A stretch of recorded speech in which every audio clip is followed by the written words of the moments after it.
You know, welcome sa channel ko guys. So may mga nagtatanong sa akin, ano ba daw yung mga madalas kong gamitin na tools sa pagpo-photoshop? Bigla ako napaisip, yung tinuro ko sa inyo ng pag-i-edit, which is yung unang video. Medyo advanced nga yung tinuro ko. No? So balik tayo sa basic. Atras tayo ng mga 10 times. Sabihin ko sa inyo kung ano yung mga madalas kong ginagamit sa pagpo-photoshop. Ano yung mga tools. Mga basic tools lang na kailangan mo rin ma-master. Note pala, no, lahat ng sasabihin kong mga tools dito nakikita sa left side ng Photoshop window nyo, which is yung eto. Okay? So, handa ka na ba? Let's get it on! So, yung number one tool ko is yung move tool. So, sa move tool, ginagamit ko ito kapag halimbawa nakagawa na ako ng selection o kaya meron akong gustong inipan. From the word itself, move. Simple. I-move mo lang yung isang bagay. Number 2, lasso tool. So, ginagamit ko ito kapag nag-harap selection ako ng mga subject ko. Just for example, may kita nyo sa video na to. Ganun lang. So, habang sineselect ko siya, gamit yung mouse ko, click lang yung click and then i-dadaan ko siya or para mag-drawing ako gamit yung mouse ko or pen or tab ko. Number 3, quick selection tool. So, yung quick selection tool, magagamit mo rin to or mamamaster mo rin to kapag halimbawa gusto mo mag-select wrap edges. Like for example, gusto mo nang mabilis ang pagkuha. Gagamitin mo lang quick selection tool. At the same time, meron siyang kasama, which is yung magic wand tool. Sa magic wand tool naman, ginagamit ko lang yun kapag halimbawa solid or flat yung kulay na kukunin ko sa loob ng bawa ng isang shape. Number 4, eyedropper tool. Effective to kapag halimbawa kukuha ka ng isang kulay mula sa subject na hindi mo naman alam yung value. Or for example, merong client na sabi sa'yo, kailangan pareho ng kulay nito yung gagawin mo. Ayan. Number 5, patch tool. So sa patch tool, hindi lang actually yung patch tool lang kinukuha ko dito, pati na rin yung spot healing tool. Pero mainly yung ginagamit ko dito is yung patch tool. So sa video na to, na ipapakita ko ngayon, ginagamit ko to kapag halimbawa meron akong gustong part na alisin nang magkusa na siya mag-blend or may ma-release naman na space para pagkunan ng pixels nila. Number 6, brush tool. So brush tool, madalas gamitin ito. Halimbawa, mag-drawing ka or maglalagay ka ng highlights, maglalagay ka ng shadows. So sa case ko, pag nagpo-photoshop ako ng mga pictures ng laruan ko, ginagamit ko yung brush tool kapag maglalagay ako ng shadow at maglalagay ako ng highlight. Number 7, clone stamp tool. So ang main purpose ng clone stamp tool is to duplicate or i-clone yung subject or kahit anong part ng pictures na gusto mong i-duplicate. Like for example, dito sa video na to, dinuplicate ko kunwari si Hold, pero pupuray ko rin niya syempre. Pinakita ko lang sa inyo kung paano mag-clone, paano ko ginagamit yung clone stamp tool. Simple lang din siya actually gamitin. Okay? Hold mo lang yung Alt key and then i-brush mo lang sa loob ng selection mo. Alright? Number 7 is paint bucket tool. So, pag halimbawa gumagamit ako ng mga elements na for example, yung kay Thor, tulad itong video na to, na ginamit ko siya bilang pang-fill or ginagamit ko siya pang-fill. So, gagamitin mo lang ulit yung selection tool mo kahit ano doon sa tingin mo mas effective, which is yung lasso tool, tsaka yung magic wand, or yung quick selection tool.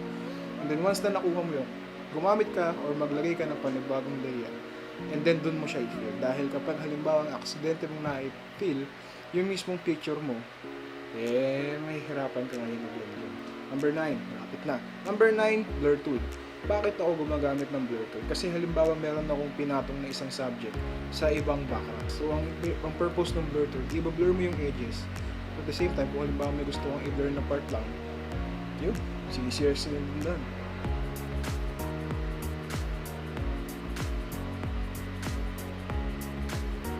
Last but not the least, pen tool. So sa pen tool, actually, ito yung isa sa mga tools na madalas kong pinapamaster. Share ko lang. Dati akong professor.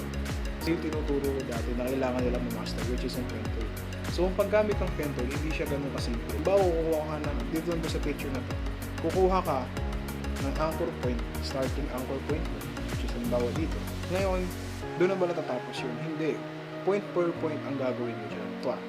Pag pinindot ko ngayon ng panibagong anchor point dito sa part natin, mapapansin mo, hindi sumunod yung curve ko. Okay? So, ang gagawin natin dito, hindi gagawa tayo ng panibagong point. Paano tayo ngayon gagawa ng panibagong point nang hindi siya na-apektuhan o hindi sumusunod sa kurbatang ginawa? Simple lang. Pindutin mo lang itong ulit, dinagdag mong anchor point habang binababad or habang holding mo Alt or binababad mo yung Alt key sa keyboard mo. And then, i-click mo lang siya. Kailangan yung arrow mo is parang magkaroon ng parang sorry, yung icon mo para magkakaroon ng araw sa baba. Ganun na rin. And then, i-click mo to. So, gagawa na tayo ng panibagong anchor point na kaya na natin i-bend freely. Kumbaga kasi ang purpose nun, i-release niya yung curve na yun. So, pwede ka ulit kumuha ng panibagong curve na gustong-gusto or trip mo. Take note, ginagamit ko rin ito pang selection kasi mas smooth. Yun, nakasampu na tayo. So, doon na ba natatapos? So, sa totoo lang, meron pa akong mga gustong idagdag. Siguro, 3. Idadagdag lang ako. Which is yung type tool. Dahil ginagamit ko to kapag halimbawa nagle-label ako. Ginagamit ko to pag may nagpapagawa ng invitation, mga birthdays, mga tarpaulins, congratulations, lahat ng maisip nila. Pangalawang idadagdag ko siguro is yung zoom tool. So hindi ko naman sinasabing kailangan mong practicein to kasi madali lang to, zoom in, zoom out lang naman. Pero useful talaga siya. Lalo na kapag halimbawa may maliliit na details na hindi mo naman nakikita kapag naka-zoom out ka. Number 3, syempre yung shapes. So nakakatulong mo kapag halimbawa gusto ko ng refine. Halimbawa, bilog, rectangle, trapezoid, shapes na gusto mo talaga, triangle, custom shapes, meron ka rin matadownload na custom pack ng mga shapes. Take note din pala, hindi lang ibig sabihin kung ano yung sinabi ko sa inyo na tools, yun lang ang pwede nyo aralin. Lahat pwede mo pang aralan kung type mo. Mas mainam kahit 5 lang doon sa binanggit ko, mamaster mo. Pero ang pinaka-tip ko talaga dito is mamaster mo yung pen tool. Kasi sa totoo lang, nag-struggle pa rin ako doon hanggang ngayon. Hindi naman ako pro, share lang ako ng alam ko. Na nagtatapos ang video na to, huwag kayong makakalimot mga kaibigan na mag-like, mag-comment, mag-share. Share mo na sa nanay, tatay, kuya, ate, bunso, aso, sama mo na yung lola mo, baka may YouTube din sila. And then, kahit wag mo nang i-ring yung bell, pero makakatulong naman para ma-notify ka din pag nag-next upload ako tungkol sa mga PS tools. Ang bantot ng pangalan. Anyways, yun nga guys, huwag nyo yung makakalimutan yung mga sinabi ko sa inyo. Meron din akong page, ililink ko na lang sa baba. I-click nyo na lang yan. Pinag-message na lang yun. Kung may gusto kayong itanong sa akin, huwag kayong mahiya. PM sa page ko. Pati na rin mag-comment sa baba. Pero may mga additional na katalungan. Hanggang dito na lang po mga chong at chan. Redrumpolie, signing out. Woo!